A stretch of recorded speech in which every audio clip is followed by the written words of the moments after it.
If you ever watched Stranger Things, Alien, or The Thing, then you already experienced a type of horror that doesn't just scare you, it makes you feel small. It's something ancient, watching, waiting, beyond our understanding. That's cosmic horror, a genre created by HP Lovecraft. So let's enjoy these coffee grounds and explore these burial grounds. Come with me to... Oh wait, no, back up. I actually had pre-footage because I didn't exactly get in right away, so before we get to the grave, here's what happened first. I arrived early because I wanted to see if I could get like a beautiful like sunrise, kind of like low. And as you can see, both gates are closed, including the one that lets you walk in there. So I guess I'm gonna find somewhere to park my car and hang out. I don't know. Yeah. I guess I can't do anything right now, because I didn't know how strict they were about the gates, because some places they really don't care, but I guess this one does. So I'll find a place to park, and I guess I'll get back to you later. And what it is that across the street, there's a structure that honestly looks like some kind of oversized lich gate. In Europe, a lich gate was a small covered structure where funeral processions would stop before entering the churchyard. This is not that structure, but what it is that it is not related to funerals at all.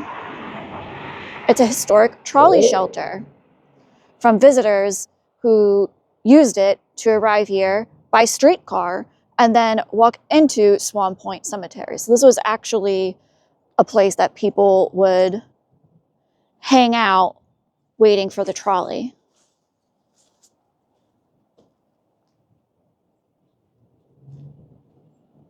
It's pretty cool.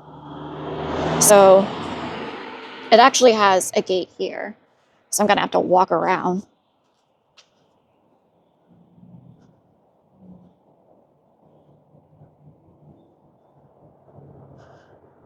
It's actually a little cold today.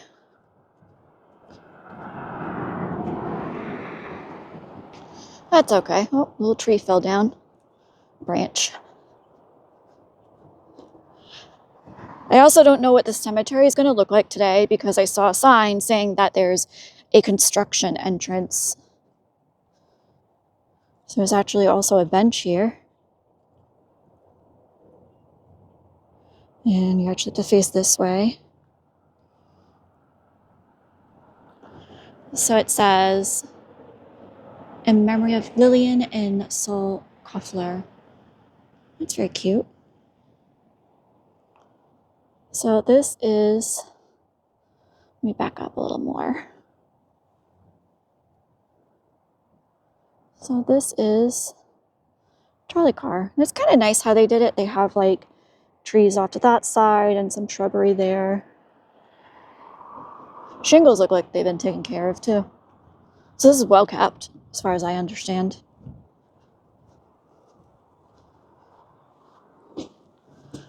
Looks like there's a little graffiti over there.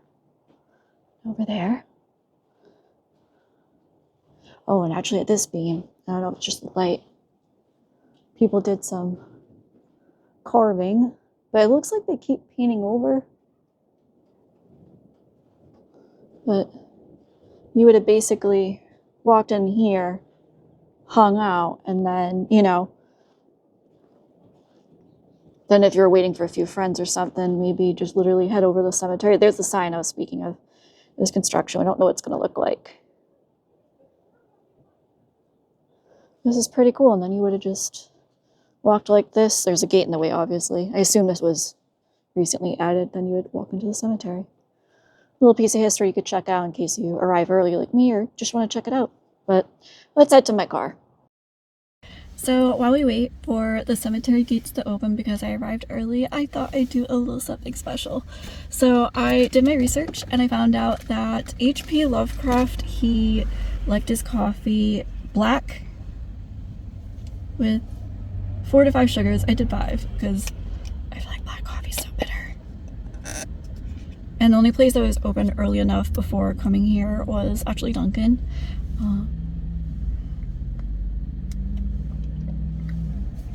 I thought he would have had it black without sugar, but black with 5 is good. And the specific notes that his friends wrote was that he would use 4 to 5 heaping spoons of sugar, so got my Duncan. The other one is that one of his peculiar breakfasts was he would have a plain donut with a piece of cheese. And he would just eat it like this, like a sandwich. And I'm a little scared. I feel like I should do it for HP Lovecraft. Okay. I'm scared.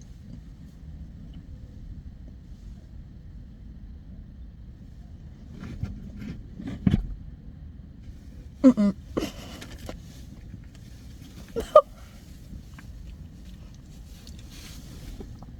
What kind of cosmic horror is that? Oh, Lovecraft, what are you doing? Weird fact. So, people always love, like, donuts with, like, you know, glaze on them, frosting, you name it. It was actually harder to find a plain donut than to find eldritch tomes. Oh, I think I saw a car come out. I think we could actually go through. This is exciting. Oh, wait, let me wash that down with the correct thing. Note also that the notes that his friends made of him, like, eating this monstrosity. I think this is scarier than some of his stuff. No, his stuff is pretty scary. But what his friends said was that, or the people that worked with him, was that they don't know if he ate this because he was mostly poor throughout his career, or if he was just really cheap. So we don't know if it's because he couldn't afford stuff and he just was like, oh yeah, no, this is fine, I love it. Or if it was just he was peculiar.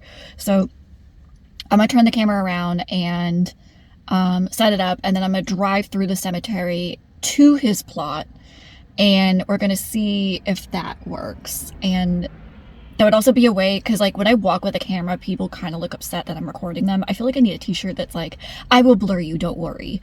But yeah.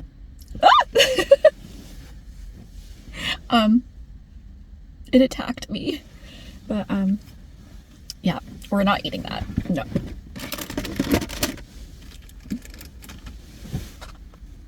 Let's try this a second time, for real, for real. So come with me and we'll drink these coffee grounds while we explore these burial grounds. This is the gravesite of HP Lovecraft. So when you arrive, you'll notice a large Phillips family marker right away. That's because H.P. Lovecraft is actually buried in his mother's family plot, and if you head just past it, you'll find his grave right back there. And what's really interesting is that this side of his family played a big role in shaping who he became.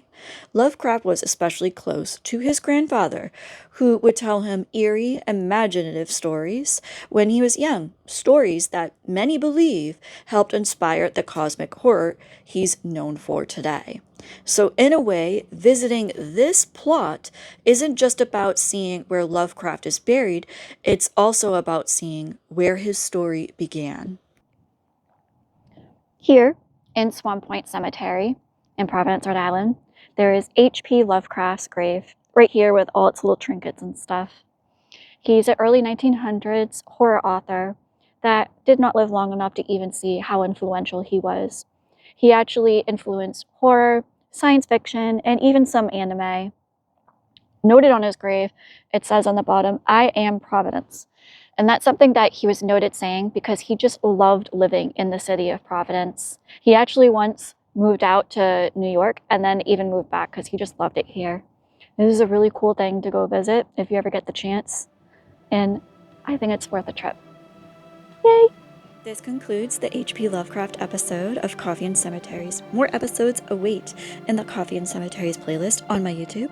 And if you'd like to dive deeper, the full blog with additional details is linked below. As always, stay safe, explore, and get inspired.